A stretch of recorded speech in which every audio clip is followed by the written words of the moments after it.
Saturday, the 30th of December, a 9-race program awaits us at Hollywoodbets Kenilworth. The first race is off at 1300 hours. Won't be part of the exotics over 1,000 meters. Lovely to welcome Graham Hawkins on the line. Graham, how are you doing and how's that side of the world? This side of the world is great. Still trying to recover from the demolition derby at Kenilworth on Wednesday. We saw pick six carryover, massive bipod in place, accumulated dividends. Hopefully Saturday goes a little easier on the punters. Let's kick off in race number 1, where they have number 4 Amber Rock trading as the anti-post favourite at 2-1. Number 14 Kapsa Hoop is 3-1. Iguguletu number 8 from 6-1 is shortened down 5-1, and then it's 7-1 and bet the rest. Looking at number 4 Amber Rock from the Aussie team.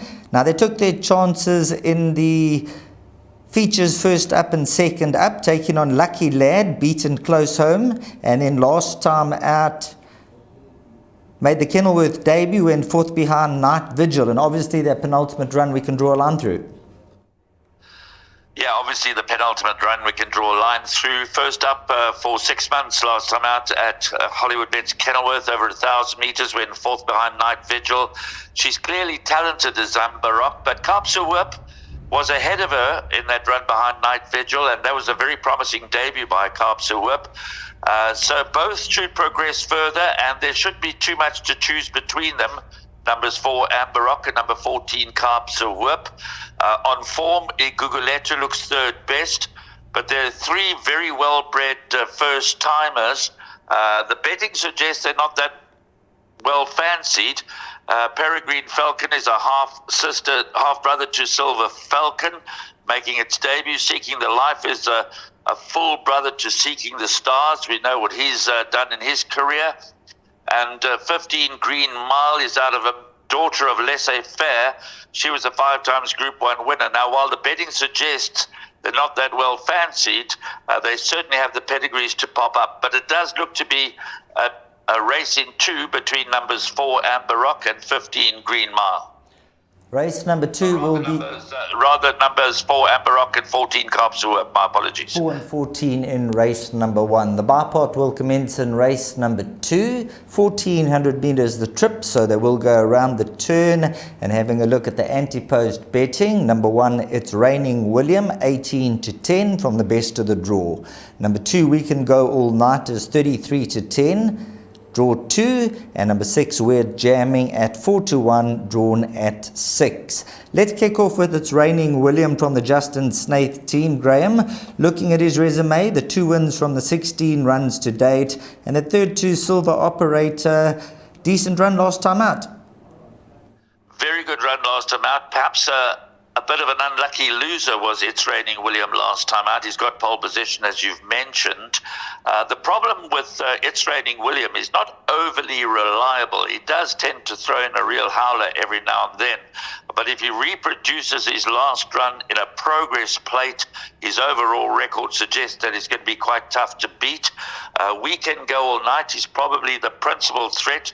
On ratings, has a bit to find, but I think he's better than that, and he's always a threat. He likes to kick on very strongly in the closing stages. Best in on ratings is number 6, We're Jamming, but that's a little bit misleading, perhaps, Sheldon, because We're Jamming has certainly not earned his rating over 1,400 meters. His best form to date has been over 1,200 meters, but on pedigree, there's no reason why now as a 4-year-old he shouldn't be able to get this sort of a trip. Chances to many of the others in this small field. It's a little trappy start to the bipod, but there's no doubt that It's Raining William sets the standard. He is the selection to beat home. Number 2, We Can Go All Night. The filly number 4, Gimmy's Lassie's worth a second glance with Richard Ferree aboard. She's my third selection. And then giving the benefit of the doubt to number 6, We're Jamming, to round out the quartet. But It's Raining William is definitely the one to beat, but as I mentioned, he's not always reliable. Then on to race number 3, which will be the opening leg of the place accumulator, and they'll do battle over 1,400 meters. 14:10 is the carded off time. Having a look at the current betting, the recent maiden winner, number 1, the Grey King, the 3-year-old son of Vercingetorix, absolutely flying as a stallion, 3-1. Number 4, Willie John, 3-1. And then we have Strathclyde from the Tony Riverland stable at 9-2. Number 9, Nordic Chief, is at 9-2. And then we go 10-1 and better. How do you gauge race number 3, Graham? I think the winner should come from one of number 1, the Grey King, and number 3, Strathclyde. I'm really interested in number 3, Strathclyde. He comes with a very big reputation. Tony Riverland has brought him down to the Western Cape, as he has also brought down King of the Gauls, who runs later in this meeting. Strathclyde is a horse that he really rates. He won well on debut. Forget about his run in the Model Man Mile. He pulled up a little lame, and if everything is right with him, he could take a power of beating on his Western Cape debut. But of course, the Grey King has a 5-star pedigree, showed a massive improvement when getting up late to beat King of Spin the last time out. So the winner should come from one of these two, number 1, the Grey King, and number 3, Strathclyde. I think you can include both of those into the buy pot. Number 2, Augusta Blue, represents the very much in form Adam Marcus yard. Willie John has good form, but I suspect this could be a little on the sharp side. He steps back from his last run over 1,800 metres to the 1,400 metres, but he cannot be entirely ruled out.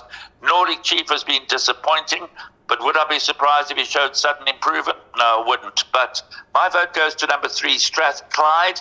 Richard Ferree riding for Tony Riverland. Just have a look at that jockey-trainer combination statistics. 13 times they've joined together for 9 wins. I don't believe there's a better strike rate anywhere in the country for a jockey and trainer team than that, and Strathclyde for me could be the right one. There we go. Stats don't lie, and Strathclyde might be the stronger. Moving along to race number 4, which is due off at 14:45. The distance will be 1,400 metres, the opening leg of the pick 6. They have number 1, Bristol Hercules, from 3-1 down 5-2. Number 6, Infrared, is trading at 3-1, and then number 5, Trippy Silk, at 5-1. Graham, number 1, Bristol Hercules. Peter Muscat's made no secret of the son of Lancaster Bomber, that they really rate him. And after his last performance, I think Richard Ferree's going to get a good feel for him again, and he could be the horse they all have to beat. I agree with you. He is the one to beat. Peter Muscat, as you've mentioned, has made no secret of the fact that he thinks he's well above average, and this is his chance to step up to the plate. Oliver, Bristol Hercules, Infrared, Unicorn Alert, and Fibonacci all met last time out behind Inamarari. And Oliver, in fact, came out on top that day, just a half a length in front of Bristol Hercules. Oliver's drawn in gate 9. Gareth Wright had a 3-timer in the week, and he's certainly been in very good form for the Adam Marcus stable. But I do believe that this time round, from pole position, Bristol Hercules might well come out on top. But as I said, that's more on reputation than it is on the form line. But I'm expecting him to deliver. Oliver obviously is very game, very consistent. Will run another big race. Infrared is also very well regarded by Brett Crawford, and there's lots more to come from the son of Twice Over. And Trippy Silk, who won his maiden last time out, could be better than rated and have plenty of upside. So it's maybe not as cut and dried as we're making it out to be, and I think this is the first leg of the pick 6, so you've got to make a choice here. Do you bank a Bristol Hercules, or do you decide to respect the chances of number 9 Oliver and Infrared, and perhaps also number 5 Trippy Silk, and throw them into the play? But Bristol Hercules for me. Then on to the carryover jackpot one, which will be race number 5, and this is your suggested bet for the day. And just looking at the early scratchings, number 15 Rosh Kadesh takes no part, so that is an early casualty. Taking a look at the anti-post betting, they've got number 12 King of Gauls as the 7-2 favourite. Number 7 Seeking the One has found some money from 8-1 down 9-2, and then number 11 Yamadori at around 8-1. I see you taking no chances in the opening leg. You're going 2, 6, 7, 10, 11 and 12.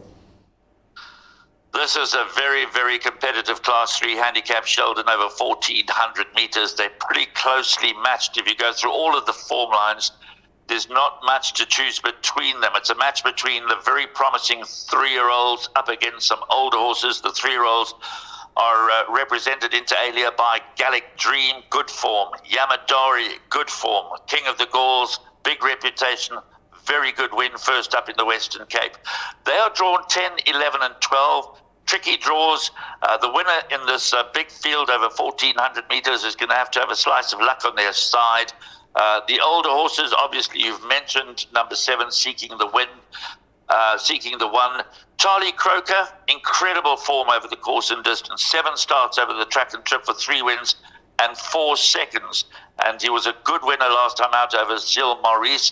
Between him and Marvel William, on the basis of that form, there's not much to choose between them. They should both finish ahead of Inamorari this time around.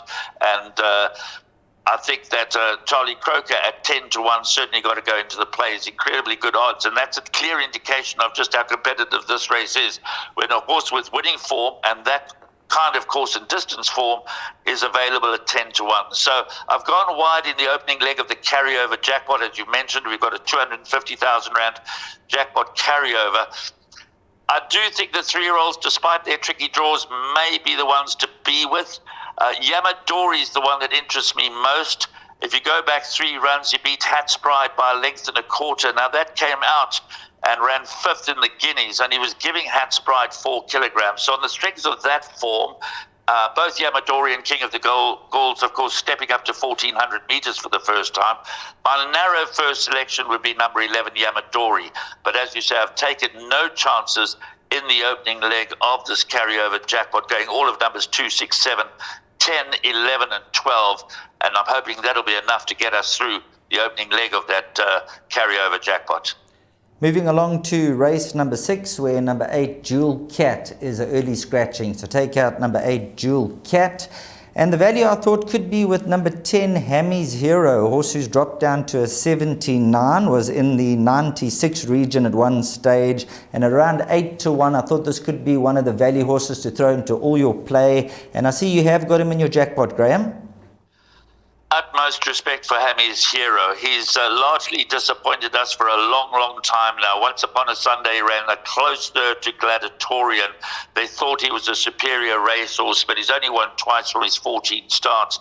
But somewhere within him is that ability, and he could surprise. So yes, I've thrown him into the play.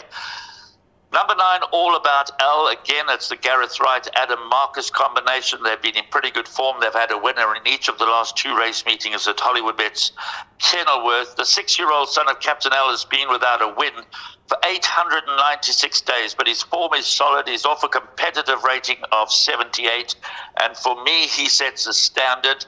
William West, good form. Will the extra 100 meters just be a touch too far for him? Only the race will show us that. Wiley, Jack and Swift Action, they could surprise, and I'm waiting for improvement from Boogie-Fied, number 1 on the card. So it's a tricky race. Hammy's Hero, utmost respect, but my choice is number 9, All About L, to score a well overdue victory, but healthy respect for a few others, including William West. That'll take us on to event number 7, which will be run over 1,100 meters. And I see you've taken a chance with number 8, Apple Catcher, as a banker. And just looking at the current price, 28 to 10 about Apple Catcher. This is from the Paddy Crayer stable. Richard Fourie rides. Since they've put the cheek pieces on, barring the penultimate run, a horse who seems to be on the improve, the Pomodoro. To be fair, Sheldon, this is a very weak race, this Class 4 fillies and mares handicap over 1,100 meters, and I think you described it correctly when you said I'm taking my chances with number 8, Apple Catcher. It doesn't jump out. She doesn't jump out the page as a natural banker, but you've got to bank her somewhere. So in the jackpot carryover perm, I've decided to go with Richard Fourie and Paddy Crayer and Apple Catcher. Got good enough form to win a race of this nature. Richard Fourie's got some very nice rides on the day, and he may be the jockey worth following. Give me the Waltz. Difficult to know what to make of the daughter of Give Me the Green Light. She's quite well regarded, but I fancy that she's got a little bit to find. I wouldn't be totally shocked if she were to come out on top, but I'm going to row in with number 8, Apple Catcher. Number 9, Trey Chic, good solid form, recent maiden winner, could show further improvement. And the upset package in the race could well be number 4, Easy Money, on some of her best form. She could pop up here, but you've got to nail your colours somewhere to the mast. And with 3 of these 3 legs of the jackpot carryover being quite tricky, this race doesn't take a lot of winning. So I'm going to go with number 8, Apple Catcher, as my top choice, with some degree of confidence. But of course, it is a fillies and mares Class 4 handicap. So could there be a surprise? Of course there could be. Then ending off Jackpot 1 will be race number 8. They'll go over a distance of 2,000 meters. You're going with numbers 1, 2, 3, 6 and 10. Looking at a horse like number 1 Exceeder, I think he's going to appreciate the Kenilworth galloping course, and he's that type of horse who takes a ride, and who else but Richard Fourie to get that extra out of him. Another very good ride for Richard Fourie on the day, and of course Greg Enion, his stable just continues to tick over nicely, and I think you hit the nail on the head when you said returning to Hollywoodbets Kenilworth could be the key here. Jumping out of Stallgate 1 is another big advantage. He is my marginal top choice. It's a tricky, trappy race. Number 2, Marshall Field, took a long time to win his maiden, but is competitively rated off a 70, so could progress further. Avignon has been there and thereabouts. And 10 Sudden Song, apart from that last run when slightly disappointing, his form before that has been very, very game, very, very consistent. And Sudden Song has got to be one of the leading lights in the race. I've thrown in a massive outsider, the rank outside, into my jackpot play. Number 6, Destined to Dance. She's well out at the weights. She's under sufferance. She can't win. But her only course and distance run, she ran second, and with Josh Solomon's in the irons, and with just 52 on her back, and the kind of results that we saw on Wednesday, could we see another massive turn up for the books here in the 8th race with Destined to Dance, despite the fact that she's well out of the weights? I'm not sure about that, but just in case, I've thrown her into the play as far as the jackpot is concerned. But number 1, Exceeder, it's an open race. They're betting wide. Nice each way play, number 1, Exceeder. Here's my top choice. Then bringing down the curtain at Hollywoodbets Kenilworth will be race number 9. They'll do duty over 1,800 meters. The off time is 17:40. And just having a look at the current betting, number 6 Greenland is trading at 3-1. Number 4 Fly Futura is around 3-1. And then we go out to 7-1 and better the rest. If you're looking for a roving banker in race number 9, who would you be leaning towards as a roving banker as far as the quartets go, Graham? I think I'd be leaning towards number 4, Fly Futura. Second in his last 2 starts, was gelded on the 20th of November. That was after his last run on the 14th of November. So he makes his first start as a gelding. Certainly from a roving banker perspective, he looks the part.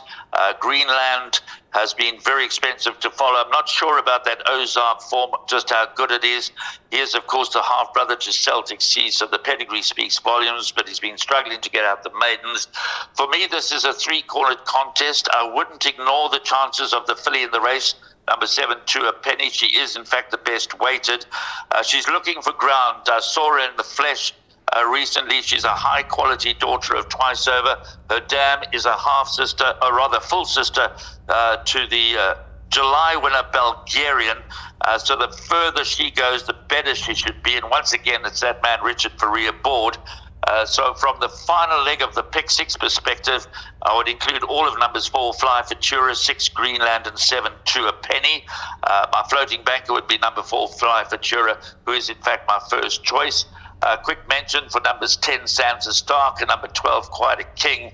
He was very disappointing last time out, but he steps up to 1,800 meters. He could certainly improve sufficiently to finish in the back end of trifectas and quartets. Cosmic Rhythm and Firing on All Engines have done enough to suggest they could also be in the hunt for some minor money. But as I mentioned, I think it's a 3-cornered contest between 4, Fly Futura, 6, Greenland, and 7, To a Penny. Not much to choose between them, and all 3 need to go into the play. Well, thanks very much, Graham. It is a double header on Saturday. Gauteng will also be racing, so a number of the players will be playing between the 2 centres, maybe structuring some doubles and some trebles and all-to-come bets. Your suggested bet for the day is Jackpot 1, which has a bit of a carryover, so nice incentive there. If you wouldn't mind just going through your numbers as we bring the slide on. Yes, absolutely. We have jackpot carryovers not only at Hollywoodbets Kenilworth, but also at Turfentine. And then again on Sunday, 180 Rand perm, no chances. Well, the very, very competitive start. Numbers 2, 6, 7, 10, 11, and 12 in the opening leg of the jackpot. That's race 5, the Class 3 handicap over 1,400 meters. My top choice, number 11, Yamadori, but hoping we get through with those 6 horses. Then going numbers 1, 3, 4, 7, 9, and 10 in the next leg. Again, taking no chances. Respect for number 10, Hammy's Hero. My top choice, number 9, All About Al, who's certainly overdue a victory. Then taking my chances with number 8, Apple Catcher, and Richard Faree as my banker in the third leg. The last leg, numbers 1, 2, 3, 6, and 10, Exceeder, Marshall Field, Avignon, Destined to Dance, and Sudden Song. Exceeded the top choice, but hoping for a bit of a result in the final leg of that jackpot. Well, thanks very much, Graham. As is the norm, you put the hard work in and hopefully the horses run accordingly, and we'll leave it up to them on the race day. Thanks very much, Graham. Thank you, Sheldon. Good luck over the weekend. Well, there we have it from Graham Hawkins, gone through the 9-race program, and now let's leave it up to the racehorses to do it on the course.